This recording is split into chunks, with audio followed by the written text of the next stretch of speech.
سکون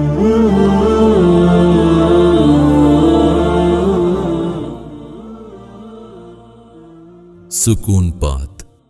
ابھی میں نے جو بیان کیا نا اس کا، میں نے کہا نا رمضان میں روحانی صحت بھی بنائیں اور جسمانی بھی. تو جسمانی صحت میں وہ جلدی کیونکہ ٹائم ختم ہو رہا تھا، 2 چیزوں کو فوکس کر لیں.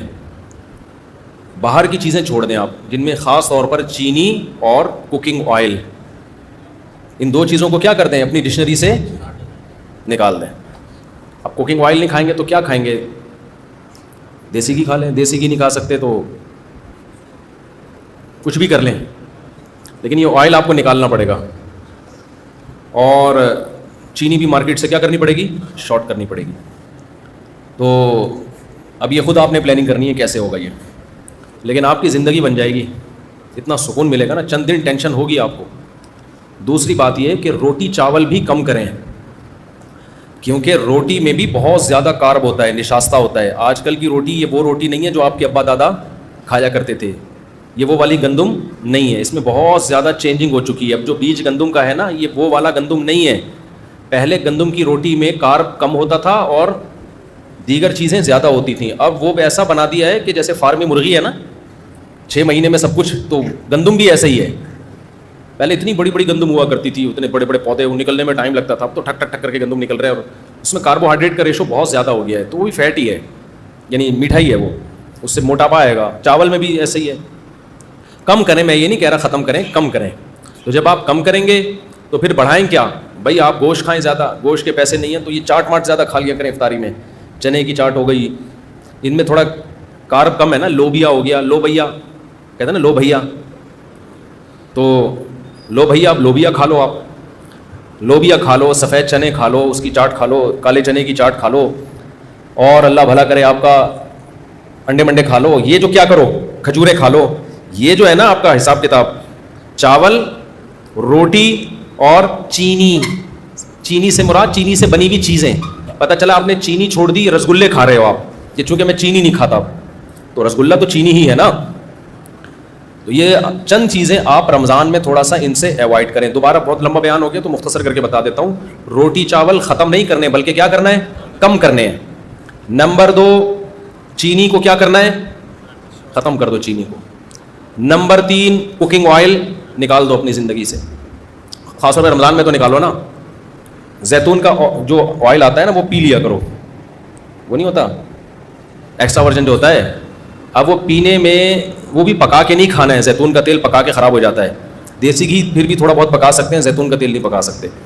تو یہ آپ نے رمضان میں چند کام کرنے. کوکنگ آئل کو نکال دیں، چینی کو نکال دیں، روٹی چاول کم کر دیں. پھر آپ نے کیا کھانا ہے بھائی، گوشت کی مقدار بڑھا دیں. آپ گوشت موش کھایا کرو، پھوڑا پھاڑا کرو. دیسی گھی ہے وہ کھا لیا کرو، اور اللہ بھلا کرے انڈے منڈے پھوڑ دیا کرو. انڈے بھی ہاف بوائل کر کے پھوڑو. اور اللہ بھلا کرے دودھ مودھ پی لیا کرو، وہ والا ڈبے والا نہیں، گائے پال کے والا. آپ کیا کریں، ایسی بات ہے، آپ بولو کہ پتہ نہیں کس زمانے میں لے کے جا رہے ہیں ہمیں. لیکن پھر بھی بہرحال ڈبے سے بہتر ہے دوسرا، اس میں بھی چینی ڈال کے نہیں ہے، ایسے ہی. اور اللہ بھلا کرے اس طرح کی چیزیں آپ چند اپنے خرچے پہ اگر کھا لیں تو آپ دیکھیں، کھجوریں کھا لیں آپ، تو انشاءاللہ صلو علی الحبیب ہو جائے گا تھوڑے دنوں میں. آپ خود بولو گے یار مفتی صاحب ہٹو بچوں ہو گیا. ٹینشن ہوگی چند دنوں تک، دماغ ایسے للچائے گا نا. جب کسی کو بریانیاں پھوڑتا ہوا دیکھو گے، آپ کا دل چاہے گا میں کھا جاؤں بس. لیکن تھوڑے دنوں میں آپ کو جب اچھا کھانے کی عادت پڑ جائے گی تو پھر کیا ہوگا کہ آپ کو جب دماغی مینٹلی صحت، جسمانی صحت اچھی ہوگی نا، تو پھر آپ کو اچھی خوراکوں میں مزہ آنا شروع ہو جائے. کبھی کبھار پھوڑو بریانی تو کراچی کا ایک سوغات ہے، کون چھوڑ سکتا ہے کبھی کبھار. لیکن وہ جو بریانی آپ نے کبھی کبھار پھوڑنی ہے، وہ بھی ذرا اچھے ہوٹل والی بریانی ہو یا گھر کی بریانی ہو. کیونکہ آج کل جو چاول آ رہے ہیں نا بریانی کے، وہ چاول بھی ایسے غلط قسم کے چاول آ رہے ہیں کہ وہ کھانے میں بڑے مزیدار ہوتے ہیں، پیٹ میں جا کے وہ پتھر بن جاتے ہیں. پالش ہوتی ہے ان چاولوں کے اوپر، سمجھتے ہو؟ تو پتہ نہیں کیا کیا آ رہا ہے یار ابھی کیا کیا رونا روئے ہم بیٹھ کے. تو بہت ہی بربادی ہو رہی ہے. یہ میری فیلڈ میڈیکل سائنس نہیں ہے. آپ کہہ سکتے ہیں آپ کیوں یہ باتیں کر رہے ہیں. دیکھو میں ہسپتالوں میں بھی جاتا ہوں بیان کے لیے نا. ابھی میں گیا لاہور میں ایک ہاسپٹل میں، اس ہاسپٹل میں مریضوں کا فری میں علاج ہوتا ہے. جیسے انڈس ہاسپٹل ہے نا، بڑا اچھا معیاری ہاسپٹل ہے، فری میں کروڑوں روپے کا بجٹ ہے ان کا، اور سال کا اربوں میں پہنچتا ہے. وہ سارا بجٹ کون پورا کرتا ہے؟ پبلک. لوگوں کی زکاتیں ہیں، صدقہ ہے، خیرات ہے، ان سے مریضوں کا فری علاج ہوتا ہے انڈس ہاسپٹل میں. اسی طرح لاہور میں ہے الحجاز ہاسپٹل, وہ بھی فری علاج ہوتا ہے وہاں پہ.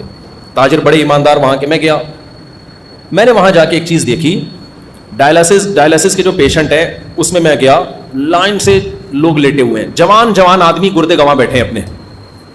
شوگر کے پیشنٹ کو دیکھیں گے, ینگ لڑکے 35 سال 40 سال شوگر کے پیشنٹ. ہارٹ کے پیشنٹ کو آپ دیکھیں گے, ینگ لوگ, جوان لوگ ہارٹ پیشنٹ. کروڑوں روپے کا لوگوں کا سرمایہ زکاتوں کا ان مریضوں کے علاج پہ خرچ ہو رہا ہے. انشاءاللہ ثواب ملے گا, اچھی بات ہے, علاج ہونا چاہیے بھائی. گورنمنٹ اپنی ذمہ داری پوری نہیں کرتی, چلو عوام. لیکن میں نے وہاں مینجمنٹ سے کہا کہ اتنے کروڑوں روپے ان لوگوں کے علاج پہ خرچ ہو رہے ہیں, تو کچھ سرمایہ آپ وقف کریں لوگوں کو اویئر کرنے کے لیے کہ بھائی ڈائلسس کے پیشنٹ بنتے کیوں ہو, ایسے کام کیا کر رہے ہو کہ 40 سال کی عمر میں تمہارے گردے جواب دے گئے ہیں, تو کچھ پیسہ اس پہ بھی تو خرچ ہونا چاہیے. ابھی پھر مجھے غصہ آنا شروع ہو رہا ہے, تاکہ قوم کا یہ پیسہ کسی اور جگہ استعمال ہو نا. دیکھو دوبارہ سے, ابھی سمجھ میں نہیں آیا, آپ کے پاس 4 لاکھ روپے ہیں, آپ نے کسی غریب پہ خرچ کرنے ہیں, کسی مستحق پہ. 4 آدمی ایسے نکلے جو برگر کھا کے, پیزے پھوڑ کے, اور کولڈ ڈرنک پی کے, سگریٹیں پی کے, چرس پی کے, اور بالکل نیچر کے خلاف لائف اسٹائل اختیار کر کے چاروں پیشنٹ بن گئے شوگر کے اور گردوں کے. ٹھیک ہے نا, وہ چاروں کس کے پیشنٹ بن گئے؟ شوگر اور گردوں کے. آپ نے 4 لاکھ روپے ان کے علاج پہ لگا دیے. ٹھیک ہے, آپ کو نیت کا ثواب ملے گا انشاءاللہ. لیکن عقل مند آپ کو مشورہ دے گا کہ یار یہ جو 4 آدمی پیزے پھوڑ رہے ہیں اور صبح شام بوتلیں چڑھا رہے ہیں, پان گٹکے کھا رہے ہیں, سگریٹیں پھونک رہے ہیں, ان کا بے تحاشا پیسہ ان فضول چیزوں پہ خرچ ہو رہا ہے. تو آپ کو اللہ نے 4 لاکھ روپے دیے ہیں, اس سے پہلے کہ یہ مریض بنے آپ 1 لاکھ روپے اس پہ خرچ کر دو کہ یہ انسان کے بچے بن جائیں. وہ 1 لاکھ میں بن جائیں گے. 1 لاکھ روپے میں آپ کیا کرو, ایک ورک شاپ کرواؤ, یا یوٹیوب کا کوئی چینل خرید لو, اس پہ لوگوں کو اویئر کرو, یا کسی مشہور آدمی کا سے ایک ڈاکومنٹری بنوا لو, تاکہ جو مشہور لوگ ہوتے ہیں ان کی بات پھیلتی جلدی ہے, جس میں ان کو پیزے برگر کے نقصانات, کولڈ ڈرنک کے نقصانات, پان گٹکے کے نقصانات, چرس اور فضول چیزوں کے نقصانات بتائے جائے. تو 1 لاکھ روپے میں ان کی کھوپڑی میں یہ بات بیٹھ جائے گی کہ ہمیں یہ فضول چیزیں نہیں کھانی چاہیے. کھانے کی چیزیں ہمارے کیا ہیں؟ کھجور کھاؤ میرے بھائی, شہد کھاؤ, اور اللہ بھلا کرے آپ کا روٹی چاول پہ کنٹرول کرو, تھوڑا کم کھاؤ, ایکسرسائز کرو, ورزش کا بہت بڑا دخل ہے, روزے رکھو. وہ 1 لاکھ میں کیا ہوگا کہ قوم کا بہت بڑا سرمایہ بھی بچ جائے گا اور لوگ ڈائلسس پیشنٹ بنیں گے ہی نہیں. اب سمجھ میں آیا میں کیا کہنا چاہ رہا ہوں؟ تو دیکھو غریب کی خدمت صرف یہ نہیں ہے کہ جو ڈائلسس پیشنٹ ہیں یا شوگر کے پیشنٹ ہیں یا جو ہارٹ پیشنٹ ہیں زکاتوں سے ان کا علاج کراؤ. اس سے بڑی خدمت یہ ہے کہ آپ پہلے سے ان کو گائیڈ کرو, اویئر کرو, تاکہ وہ ایسے پیشنٹ بنے ہی نہیں. اب آئی سمجھ میں بات کی نہیں آئی؟ تو یہ بھی مذہب کا ٹاپک ہے یا نہیں ہے؟ میں آپ کو ترغیب دوں کہ ڈائلسس کے پیشنٹ پہ آپ زکاتیں خرچ کریں, آپ کو بہت ثواب ملے گا. ٹھیک ہے, یہ بھی میرا موضوع ہے. اس سے زیادہ میں اس کو فوکس نہیں کروں کہ یار لوگوں کو اویئر کرو تاکہ وہ ڈائلسس پہ جائیں نہیں نا, گردے بچا کے رکھیں اپنے. لیکن کوئی مولوی اس پہ بات کرے گا تو لوگ کہیں گے یار ہم سے نماز روزہ سننے کے لیے آئے اور یہ کیسی باتیں کر رہا ہے. تو بھائی بات وہی کر رہا ہے, زکات کا مقصد غریبوں کی مدد ہے یا نہیں ہے؟ تو غریبوں کی مدد اس زکات دینے میں اتنی نہیں ہے جتنا ان سے کولڈ ڈرنک, پان گٹکے اور سگریٹ چھڑوانے میں ہے. اور یہ تو صرف غریبوں کی نہیں, امیروں کی بھی مدد ہے. جب بستر پہ لیٹو گے نا جا کے, امیر ہو یا غریب, دن میں تارے نظر آ جائیں گے جب آپ کو ڈائلسس شروع ہوگا آپ کا. اللہ بچائے سب کو. ایک بیماری وہ ہوتی ہے جو قدرت کی طرف سے ہو, وہ پیغمبروں کو بھی ہوتی ہے. پیغمبروں کو بیماریاں کسی بد پرہیزی کی وجہ سے نہیں ہوتی, وہ قدرت کی طرف سے ہوتی ہے. جیسے کہ ابراہیم علیہ السلام نے فرمایا وَإِذَا مَرِضْتُ فَهُوَ يَشْفِينِ, جب میں بیمار ہوتا ہوں تو میرا اللہ مجھے شفا دیتا ہے. تو کیا آپ سمجھتے ہیں کہ ابراہیم علیہ السلام معاذ اللہ اپنی کسی کوتاہی کی وجہ سے بیمار ہوتے ہوں گے, بد پرہیزی کی وجہ سے؟ نا نا نا, وہ قدرت کی طرف سے. وائرل پھیلتا ہے, ابھی کراچی میں پھیلا ہوا ہے نا, سب کے گلے خراب, سب بخار میں. تو یہ کسی ویسے ہی ہے, یا آپ اچھا بھی کھا لیں تو بھی ہوگا, کیونکہ اس کا تعلق گٹر کے ڈھکنوں سے ہے, اس کا آپ کی خوراک سے نہیں, اور ڈھکن ہمارے قابو میں نہیں ہے. جب تک گٹروں کے ڈھکن کھلے رہیں گے وہاں سے مختلف چیزیں پھیلتی رہیں گی. سمجھتے ہو؟ اور یہ شکر ہے گٹر میں ڈھکن نہیں ہے, کیونکہ اگر ڈھکن ہوتے نا تو جس دن ہٹتا اسی دن سارے ایک دم وائرس نکل کے آ جاتے. ابھی آہستہ آہستہ تھوڑے تھوڑے نکل کے پھیلتے رہتے ہیں, اس کا کراچی میں فائدہ ہو رہا ہے. تو ایک بیماری وہ ہوتی ہے جو کس کی طرف سے ہو, قدرت کی, وہ کچھ بھی ہو سکتا ہے بھائی, وہ بزرگوں کو بھی ہوتی ہے, وہ پیغمبروں کو بھی ہوتی ہے. آج کل جو زیادہ تر بیماریاں ہیں وہ آپ کی اپنی حماقتوں کی وجہ سے ہو رہی ہیں. آپ اپنے باپ دادا کو دیکھو یار, 90 سال 95 سال 85 سال, ہم تو جنازے دادیوں نانیوں کے دادوں نانوں کے پڑھتے تھے, اب تو کسی دادے کا جنازہ ہی نہیں آ رہا. 60 سال 65 سال 60 سال 65 سال 60 سال 65 سال. کل میں نے ایک جنازہ پڑھایا, اچانک ایک خاتون کا انتقال ہو گیا. وہ بیچارے بھائی, ان کے اولادیں بہت رو رہی ہیں, اتنی ایج نہیں تھی ان کی, کہہ رہے ہیں بیٹھے بیٹھے ہارٹ اٹیک ہوا ہے, بیٹھے بیٹھے ہارٹ اٹیک ہو رہے ہیں, بیٹھے بیٹھے گردے خراب ہو رہے ہیں, بیٹھے بیٹھے جناب برین ہیمریج ہو رہا ہے, اور کم عمر لوگوں کو ہو رہا ہے یہ. تو آپ زکاتوں سے غریبوں کا یقیناً علاج کریں, آپ صدقات و خیرات سے غریبوں کا یقیناً علاج کریں, لیکن مالداروں کو چاہیے کہ کچھ پیسہ وہ وقف کر دیں لوگوں کو اویئر کرنے کے لیے کہ تمام دوائیں بچوں کی پہنچ سے دور کیسے رکھی جاتی ہیں. لائف اسٹائل کو چینج کرنا پڑے گا. اس کے لیے ہمارے ہاں نہ حکومتی سطح پہ کوئی محنت ہو رہی ہے, نہ ڈاکٹر حضرات اس پہ کوئی لوگوں کو اویئر کر رہے ہیں. چند ڈاکٹروں کے علاوہ ڈاکٹر صاحب بھی کلینک کھول کے بیٹھے ہوتے ہیں, انجیکشن ہاتھ میں لے کے بیٹھے ہوتے ہیں, جو آ رہا ہے بخار آ رہا ہے ٹھوک دیا ٹیکا, دوسرا آیا ٹھوک دیا ٹیکا, اس کو میڈیسن لکھ کے دے دی, نوٹ بھی مل رہے ہیں, چھپ رہے ہیں. ٹھیک ہے, ہم اس کو, وہ آپ کی فیلڈ ہے, آپ زیادہ بہتر جانتے ہیں, لیکن ڈاکٹروں کو چاہیے کہ بھائی لوگوں کو آپ باقاعدہ ورکشاپ کروائیے, جو سنجیدہ ماہر ڈاکٹر ہیں, جو ایکسپرٹ ہیں. ورنہ ڈاکٹر میں بھی ہر طرح کے ہیں, منجن بیچنے والے بھی بہت سارے ہیں, ایسا نا وہ ورکشاپ کے نام پہ پتہ نہیں کیا کروا دیں. جو ایکسپرٹ ڈاکٹر ہیں, جن کی ریسرچ ہے, جن کی تحقیق ہے, جن کا تجربہ ہے, ان کو چاہیے کہ لوگوں کو اویئر کریں, لوگوں کو بتائیں کہ یہ کیا جو آپ کھا رہے ہو, اس سے ہسپتالوں کی ڈاکومنٹری بناؤ. میرا ارادہ ہو رہا ہے میں ڈاکومنٹری بناؤں گا اسپتالوں کی جا کے, کہ یہ دیکھو 35 سال کا نوجوان, گٹکے کی وجہ سے اس کے منہ کا حال دیکھو آپ, منہ کا کٹا ہوا ہے منہ اس کا. کیونکہ میرے پاس جب گٹکا کھانے والا آتا ہے نا, میں اس کو کہتا ہوں منہ کا کینسر ہوتا ہے, اس سے اس کو ڈر نہیں لگتا جب تک کوئی کینسر کا پیشنٹ اس کو دکھایا نہ جائے. پھر مٹھائی کا ڈبہ لے آیا. اچھا دیسی گھی, بڑی نوازش آپ کی, اللہ بہت جزائے خیر دے. دیکھو میرے پاس دیسی گھی آتا ہے, پھر بھی میں کر سکتا. اچھا آپ بیٹھے تو صحیح نا, بیٹھے تو صحیح نا, ابھی بیٹھے, پھر ملتے ہیں آپ سے. میرے پاس اتنی مٹھائیوں کے ڈبے آتے ہیں نا, جو آ رہا ہے گفٹ میں مٹھائی کا ڈبہ. پہلے میں گھر میں دے دیتا تھا, پھر میں نے کہا اپنے بچوں کو میں کیوں خراب کروں مٹھائیاں کھلا کھلا کے, اب میں گھر میں بھی نہیں دیتا, اب میں دفتر میں بانٹ دیتا ہوں. تو یہ میں اس لیے بتا رہا ہوں, آپ محبت میں دیتے ہیں, آپ کی محبت کی قدر ہے, لیکن ہم مٹھائی الحمدللہ کھاتے نہیں ہیں, ٹھیک ہے نا. اور آپ کو بھی کوئی ڈبہ مٹھائی کا دیا کرے, رکھا کریں, عزت دی اس نے, بہرحال محبت دی, کھلائیں کسی اور کو. کیونکہ آدمی اپنے ہاتھوں سے اپنی قبر کھو دے, یہ صحت کے لیے بالکل بھی مناسب نہیں. بیمار ہو اللہ کی طرف سے تو صبر کی توفیق بھی ملتی ہے, اور گناہ بھی معاف ہوتے ہیں. اور رسگلے پھوڑ پھوڑ کے جب بیمار ہوتا ہے نا, افسوس بھی ہوتا ہے, اور ایک دم بیمار نہیں ہوتا. لوگ کہتے ہیں ہم نے تو دن 8 رسگلے کھائے تھے. جیسے ایک مہمان گیا نا کسی کے گھر, رسگلے کھا رہا ہے, تو میزبان نے کہا اور کھائیے نا, اس نے کہا پہلے 2 کھا چکا ہوں. کہتے کھائے تو آپ نے 6 ہیں, خیر یہ نہ بولیں آپ کی 2 کھا چکا ہوں, ٹھیک ہے نا.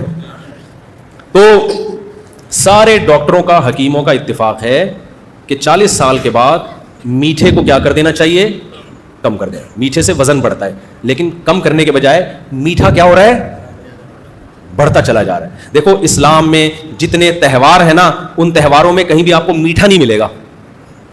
میٹھا آپ کو عید الفطر کے دن بھی میٹھا نہیں ہے, بس کھا سکتے ہو, کھاؤ, آپ کھانا کا ہے, کھجوریں کھائیے, نبی صلی اللہ علیہ وسلم نے عید الفطر کے دن, بس اس میں ہے. وہ بھی مٹھائی نہیں کھائی آپ نے, حلوہ نہیں کھایا. عید الفطر میں آپ اتنا کیا کرتے تھے کہ پورے رمضان آپ نے روزہ رکھا تو عید سے پہلے آپ چند کھجوریں کھا کے جایا کرتے تھے بس. ہم جو عید الفطر کے دن پھوڑتے ہیں, جو ماشاءاللہ اللہ توفیق دے, زیادہ میں اس میں نہیں جاتا, تو باقی اسلام کے جتنے تہوار دیکھو اس میں میٹھا کہیں بھی نہیں ہے. نمبر 1 بقرعید, جب بچہ پیدا ہوتا ہے, خوشی کا دن ہے نا, فیملی پلاننگ والوں کے لیے غم کا دن ہوتا ہے کہ آبادی مزید بڑھ گئی. اسلام خوشی کا دن منانے کا حکم دیتا ہے کہ لڑکی پیدا ہوئی تو 1 بکرا, اور لڑکا پیدا ہوا تو 2 بکرے. اگر میٹھا اسلام میں اس کی ویلیو ہوتی تو اسلام کہتا لڑکی پیدا ہوئی تو زردے کی 1 دیگ, رسگلے کا 1 ڈبہ, لڑکا پیدا ہوا تو رسگلے کے 2 ڈبے, یا حلوے کی 2 دیگیں. نہ بکرا, پروٹین, گوشت. نہیں آ رہی بات سمجھ میں؟ بکرا یا گائے کا حصہ یا دمبا. اسی طرح اسلام میں ایک تہوار ہے ولیمہ. جب شادی ہوتی ہے تو ولیمہ سنت ہے, حدیث میں بہت ترغیب ہے, بہت ترغیب ہے ولیمے کی. حدیث میں آتا ہے اولم ولو بشاتن, ولیمہ کرو, شادی کے موقع پہ خوشی کا اظہار کرو, مٹھائیاں کھلا کے. کہیں بھی نہیں ملتا نبی صلی اللہ علیہ وسلم نے اپنے ولیمے پہ لوگوں کو لڈو کھلائے ہوں, کہیں بھی نہیں ملتا. ولیمے میں نبی نے جو آرڈر دیا ولو بشاتن, بکری, 1 بکری بھی ذبح کر کے کر سکتے ہو تو 1 بکری ذبح کر لو. وہاں بھی کیا ہے, گوشت.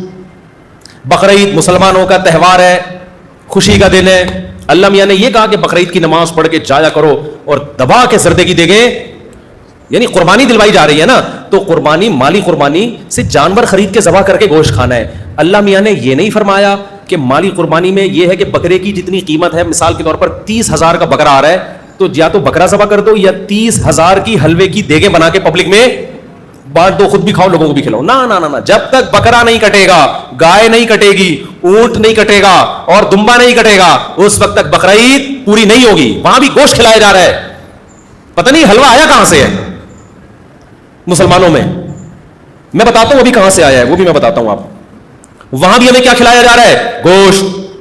حج کے موقع پہ دم شکر ہے, اور ایک دم شکر ہوتا ہے, ایک دم جنایت ہوتا ہے. آپ سے حج یا عمرے میں کوئی غلطی ہو جائے تو بکرا ذبح کرنا ہے, تو بکرا ذبح کر کے غریبوں کو کھلانا ہے. وہاں بھی غلطی کی سزا کیا ہے؟ مٹھائی نہیں خرید کے کھلانی غریبوں کو. بھائی احرام میں آپ سے کوئی گناہ ہو گیا نا, کوئی احرام کے خلاف کوئی کام ہو گیا, تو علماء کہتے ہیں نا دم دینا ہے. وہ دم دے کے کس کو کھلانا ہے؟ غریبوں کو. تو وہ بھی اللہ کہہ سکتے تھے کہ بھائی ایک بکرا 25,000 کا آتا ہے, اگر آپ نے احرام میں اپنے بال کاٹ لیے ہے بھائی, تو یہ یا خوشبو لگا لی, تو ایسا ہے کہ اب آپ پہ جرمانہ آئے گا. اللہ کیا جرمانہ آئے گا؟ اللہ کہیں گے کہ بھائی 20 کلو رس گلے کے ڈبے مکہ میں خرید کے غریبوں کو بانٹ دو. نہ, اللہ کو پتا ہے یہ غریبوں کو شوگر کا مریض بنائے گا. اللہ مسلمانوں کو مٹھائی نہیں کھلا رہے. وہاں حکم یہ ہے کہ بطور سزا آپ کو غریبوں کو بکرا کھلانا ہے, گائے کھلانی ہے, دمبا کھلانا ہے یا اونٹ کھلانا ہے آپ کو. اور ایک ہوتا ہے دم شکر. دم شکر کا مطلب حج تمتع, آپ نے ایک ہی سفر میں عمرہ بھی کر لیا اور حج بھی کر لیا, اس پہ بھی دم ہے, لیکن یہ دم شکر کا ہے نا, نعمت کے طور پر, تو یہ خود کھاؤ. اب اللہ کہتے ہیں آپ نے چونکہ ایک ہی سفر میں حج بھی کر لیا, عمرہ بھی کر لیا, اس خوشی میں آپ میری طرف سے بکرا کاٹو, اور میری طرف سے اب آپ کی دعوت ہے. اللہ بھی ہمیں کیا کھلا رہا ہے؟ بکرا. اللہ یہ نہیں کہتے کہ چونکہ تم نے ایک ہی سفر میں حج بھی کیا اور عمرہ بھی کیا, لہذا میری طرف سے 25,000 کی مٹھائیاں خرید کے خود بھی کھاؤ اور پبلک کو بھی کھلاؤ, لڈو کھاؤ, خود بھی کھاؤ, دوسروں کو بھی کھلاؤ. کہیں ہے یار فوکس کس کو کیا جا رہا ہے؟ ہر جگہ ہمیں گوشت کھلایا جا رہا ہے. گوشت کھاؤ, گوشت کھلاؤ, چربی کھاؤ, چربی کھلاؤ, اسی چربی میں گوشت پکایا جا رہا ہے. ہمارے نبی صلی اللہ علیہ وسلم نے بقرعید کے دن جب آپ نے حج کیا تو 10 ذی الحجہ شدید تھکاوٹ, بہت تھکاوٹ تھی نبی صلی اللہ علیہ وسلم کو, صحابہ کو بھی. پیدل سفر تھے بھائی, اونٹوں کے سفر تھے. تو جس دن حج کا دن تھا آپ نے فرمایا الیس ھذا یوم النحر, کیا یہ قربانی کا دن نہیں ہے؟ صحابہ نے کہا شدید بھوک ہے. جب حج کرتا ہے نا انسان تو بھوک کا پتہ چلتا ہے اس کو, اور پھر کھانے کی طلب ہوتی ہے. ہمارے نبی صلی اللہ علیہ وسلم نے فرمایا کہ یہ نہر کا دن ہے نا. صحابہ نے کہا عید کا دن ہے. تو آپ نے کیا صحابہ کو حکم دیا کہ اونٹ نہر کیے جائیں. اونٹ نہر کیے گئے, ہر اونٹ کا تھوڑا تھوڑا گوشت جمع کیا گیا, اس کا شوربہ بنایا گیا, اس کو آپ صلی اللہ علیہ وسلم نے پیا. ہم کیا کرتے ہیں بقرعید, ہم ایسی سفر میں تھکاوٹ میں ہو, شدید بھوک پیاس لگ رہی ہو, ہم فوراً کہتے ہیں جا بھائی 3 گولے گنڈے لے کر آ میرے لیے, ایسا کر ذرا روح افزا کا ٹائٹ سا شربت بنا کے میرے لیے بولو لے کر. یار آج کوئی دل پسند کی مٹھائی ہو جائے, یار بہت بھوک لگ رہی ہے, یار بہت بھوک لگ رہی ہے, آج کیا ہو جائے, آج تو 8-10 کلو مٹھائی کھا جاؤں گا میں. یار ایسا کر آج گجریلا لے کر آ, یار گاجر کا حلوہ کھلا دے, بہت بھوک لگ رہی ہے. ہمارے نبی کو جب شدید بھوک لگی, کھجوریں بھی کھائیں. کھجور کے میٹھے میں اور چینی کے میٹھے میں بہت فرق ہے, خوب سمجھ لو, دونوں میں بڑا فرق ہے. کھجوریں کھا لیں آپ. تو ہمارے نبی نے چونکہ تہوار کا موقع ہے نا بقرعید, تو بڑی نفیس چیز کھائی جائے گی, تو وہاں تو کھجور بھی نہیں بلکہ گوشت کھایا جا رہا ہے. سمجھتے ہو کہ نہیں سمجھتے ہو؟ تو اسی طرح میرے بھائی ابھی ہمارے یہاں مٹھائیاں آئی کہاں سے ہیں یہ سمجھ لو. مسلمان بات بات پہ مذہب کے نام پہ میٹھے کیوں پھوڑتا ہے, اس کو سمجھنے کی ضرورت ہے. شب برات کا حلوہ ہم لوگوں نے کیا, یہ ہمارا اپنا بنایا ہوا حلوہ ہے, یہ اسلام میں کوئی, یہ شب برات, ہاں نبی کو میٹھا پسند تھا, یہ حدیث میں آتا ہے. وہ تو میٹھا تو انسان کی نیچر ہے نا, اس کو پسند ہوتا ہے, لیکن کون سا میٹھا پسند تھا؟ کھجور کھایا کرتے تھے آپ صلی اللہ علیہ وسلم, یہ پسند تھا. یا بعض دفعہ اسی کھجور کا حلوہ بنایا جاتا تھا, اس میں کوئی پنیر وغیرہ ڈال کے, وہ بالکل ایک نیچرل چیز تھی. اس کا یہ گاجر کے حلووں سے اور یہ رسگلوں سے کیا تعلق ہے بھائی اس میٹھے کا, اور وہ بھی بہت تھوڑا کھایا ہے. ہمارے نبی کی جو صفت تھی پچھلی کتابوں میں, آسمانی کتابوں میں, گوشت کھانے والے پیغمبر ہوں گے, گوشت کھانے والے, یہ علامت تھی. کیونکہ انسان 2 قسم کے ہر دور میں رہے ہیں, ویجیٹیرین اور گوشت خور. تو ہمارے نبی کی علامت کیا تھی؟ یہ ویجیٹیرین نہیں ہوں گے, یہ کیا ہوں گے؟ گوشت خور ہوں گے. تو اب میں آپ کو بتاؤں یہ مسلمانوں میں لڈو آئے کہاں سے ہیں, رسگلے اور لڈو بولو آئے کہاں سے؟ ہر بات ہونا تو یہ چاہیے تھا جب بھی خوشی کا موقع ہو, آپ کا بچہ پاس ہو گیا, یہ بکرا کھائیے, آئیے یہ لیگ پیس آپ کے لیے, میرے بچے کے نمبر اچھے آئے, یہ ہونا چاہیے تھا نا بھائی. اسلام کے مزاج کے حساب سے یہ ہونا چاہیے تھا نا بھائی. میری شادی ہو گئی ہے تو یہ دمبا میری طرف سے, آپ آ نہیں سکتے دعوت میں, یہ دمبے کی چانپیں میں آپ کو ڈبے میں پیک کر کے بھیج رہا ہوں. اب الٹا ہو رہا ہے, جی آپ کی شادی ہوئی ہے, یہ منہ میٹھا کیجیے رسگلے سے. جی میرا ولیمہ ہے, یہ منہ میٹھا کیجیے. میں امتحان میں پاس ہو گیا, 6 لڈو. یہ میرا باہر کا ویزا لگ گیا, امریکہ جا رہا ہوں, یہ 8 رسگلے. ٹھیک ہے نا. تو ظاہر ہے میرے بھائی, جب آپ لڈو پھوڑتے رہیں گے اور مذہب کے نام پہ پھوڑو گے, کیونکہ مذہب کے نام پہ جب پھوڑتا ہے تو عبادت سمجھ کے 6 کے بجائے 8 کھائے گا پھر وہ, کیونکہ وہ سمجھ رہے ہیں سنت ہے یہ. تو اس سے میرے بھائی ہوگا کیا کہ آپ بھی لڈو کی طرح بننا شروع ہو جاؤ. جو لڈو کھاتا ہے وہ بالآخر لڈو جیسا ہو جاتا ہے, وہ گلوکوز سے بھر جاتا ہے تھوڑے دنوں میں. جب آپ گلوکوز سے بھرتے ہو تو فوری نقصان آپ کو یہ ہوتا ہے کہ آپ کی طبیعت میں ہر وقت سستی رہتی ہے, انسولین نکلتی رہتی ہے, انسولین اس کو کنٹرول کرنے کے لیے, اور طبیعت ہمیشہ آپ کی ٹن رہتی ہے. جو فریشنس عبادت کے لیے چاہیے, مختلف کاموں کے لیے چاہیے, وہ ہوتی نہیں ہے. تبھی تو آپ گورنمنٹ کے اداروں میں جاؤ, جس کو دیکھو کیا ہو رہا ہوگا, سو رہا ہوگا. وہ تھانوں میں جاؤ تو بھی بہت دفعہ, یہ پولیس والوں سے میں پنگا نہیں لینا چاہتا, خیر. تو آپ کہیں بھی جاؤ, جتنے بھی بڑے اداروں میں جاؤ, آپ کو لوگ اکثر سوتے ہوئے نظر آئیں گے. گھر میں آپ دیکھو بیگم صاحبہ 1:45 بجے اٹھ کے ناشتہ کر رہی ہیں دوپہر کو. سب کے گھروں میں یہی ہو رہا ہے, کراچی میں تو یہی ہے. سو رہے ہیں تو اٹھا ہی نہیں جا رہا. کیوں؟ میٹھا کھا کھا کے خود رسگلہ بن چکے ہیں. ہمارے نبی ہم کو کھلا رہے ہیں گوشت کھاؤ, ٹھیک ہے. گوشت کھانے سے نیند نہیں آتی, اتنی نیند نہیں آتی جتنی یہ میٹھے پھوڑنے سے آتی ہے. تو اسلام کے جتنے تہوار ہیں اس میں ہمیں گوشت کھلایا جا رہا ہے. اسلام میں نبی صلی اللہ علیہ وسلم کی جو علامتیں بیان کی, ہاں میں بتا رہا تھا میٹھا آیا کہاں سے, یہ سمجھو.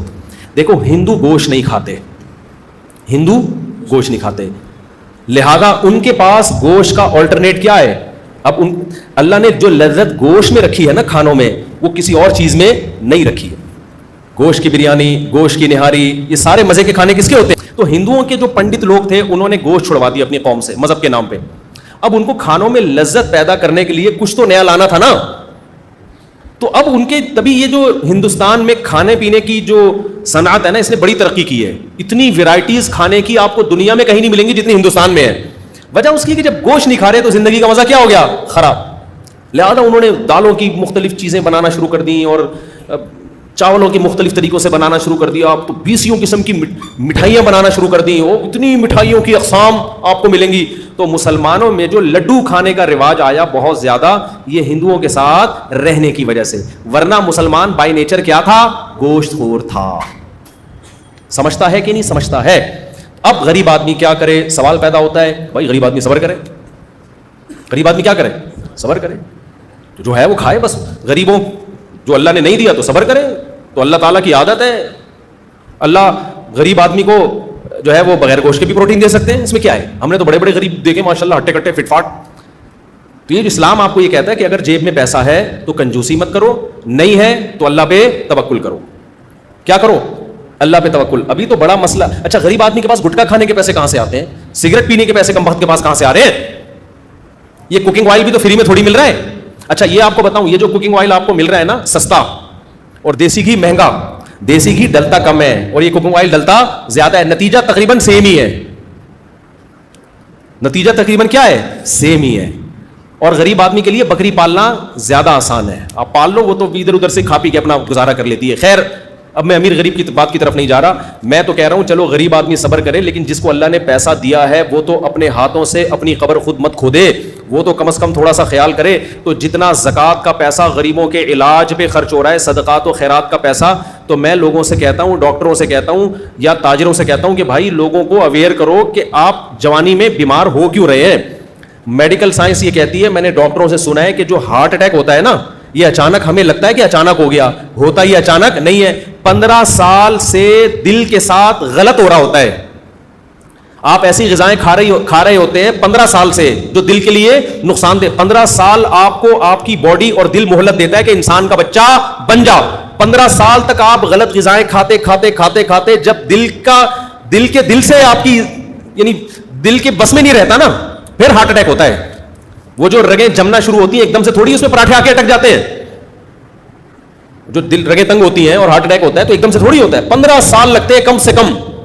تو 15 سال سے آپ کچھ غلط کھا رہے ہوتے ہو, جس کے بعد دل ایک دن آ کے کہتا ہے بھائی بس ہو گیا, اور ہارٹ اٹیک ہوتا ہے اور آپ کا انا للہ ہو جاتا ہے. اور لوگ کہتے ہیں ابھی تو بیٹھے ہوئے تھے, پتہ نہیں اچانک ان کو کیا ہو گیا. اچانک نہیں ہوا, یہ 15 سال سے پراٹھے پھوڑ رہے ہیں. جب بھی پراٹھے بولتا ہوں مجھے اپنا خیال آتا ہے, یہ 15 سال سے کیا کر رہے ہیں, پھوڑ تو 30 سال سے رہے ہیں, 15 سال سے دل خراب ہونا شروع ہوا تھا, اور یہ رسگلے پھوڑ رہے ہیں.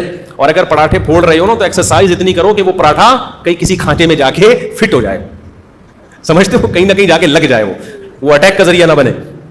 تو اس لیے میں اس پر اتنی شدت سے بیان کرتا ہوں, ورنہ میرے میڈیکل سائنس میری فیلڈ نہیں ہے. تو اب چونکہ رمضان میں آپ اپنی صحت کو مینٹین رکھ سکتے ہیں, تو اس لیے ایسے کام مت کریں کہ مالداروں کا پیسہ آپ کے ڈائلیسس میں خرچ ہو. کوشش کریں اپنے گردوں کو بچائیں. قوم پہلے ہی بہت غریب ہے, پہلے ہی قوم پہ بہت بوجھ ہے, تو جب یہ ڈائلیسس کے پیشنٹ ہی کم ہوں گے تو جو مالدار خرچ کرنا چاہتے ہیں ان کے پاس اور بہت سارے مصارف آ جائیں گے جہاں وہ خرچ کریں گے. تو میرا اپنا بھی ارادہ ہے کہ میں ڈاکٹروں کو لا کے, جو اچھے ایکسپرٹ حکیم ہیں یا ڈاکٹرز ہیں, ان کو لا کے لوگوں کو اویئر کروں. ابھی ہم نے ڈاکٹر خرم صاحب جو لندن میں ہوتے ہیں ان کا انٹرویو لیا ہے پوڈ کاسٹ, وہ بھی انشاءاللہ بھی شائع ہوگا کینسر کے بارے میں, کہ وہ بہت سی احتیاطیں ہوتی ہیں جن سے آپ کو کینسر ہو جاتا ہے. اچھا, میں نے ڈاکٹروں سے سنا ہی ہے, کینسر کے اسپیشلسٹ کہتے ہیں کہ سگریٹ پینا صحت کے لیے اتنا نقصان دہ نہیں ہے جتنا میٹھا زیادہ کھانا نقصان دہ ہے. سمجھتے ہو, سگریٹ پینا بھی نقصان دہ ہے, اتنا نہیں جتنا, کیونکہ میٹھا کھانے سے وزن کیا ہوتا ہے, اصل ہے وزن بڑھنا. وزن بڑھنا 40 سال کے بعد خاص طور پہ یہ زیادہ نقصان دہ ہے بنسبت کس کے, سگریٹ پینے کے. اب سگریٹ کے ڈبے پہ تو لکھا ہوتا ہے کینسر کا ذریعہ ہے, لیکن مٹھائی کے ڈبوں پہ کچھ بھی نہیں لکھا ہوا ہوتا. تو مٹھائی کے ڈبوں پہ بھی لکھا ہوا ہونا چاہیے کہ آپ 40 سال سے ایج بڑھ گئی ہے اور وزن آپ کا بڑھنا شروع ہو گیا ہے, تو کائنڈلی ان ڈبوں سے اعتراض کریں. صرف ڈبہ کھائیں, مٹھائی چھوڑ دیں. آپ ڈبہ اگر پانی میں ڈال کے کھا جائیں گے اتنا نقصان نہیں ہوگا, وہ کاغذ سے نکل جائے گا. وہ سمجھتے ہو کہ نہیں سمجھتے؟ ابھی بھی سمجھ میں نہیں آ رہی تو جو مرضی کرنا ہے کرو, جب پڑے ہوئے ہو گئے نا پھر بولے کہ یہ ہو کیا گیا ہمارے ساتھ. کائنڈلی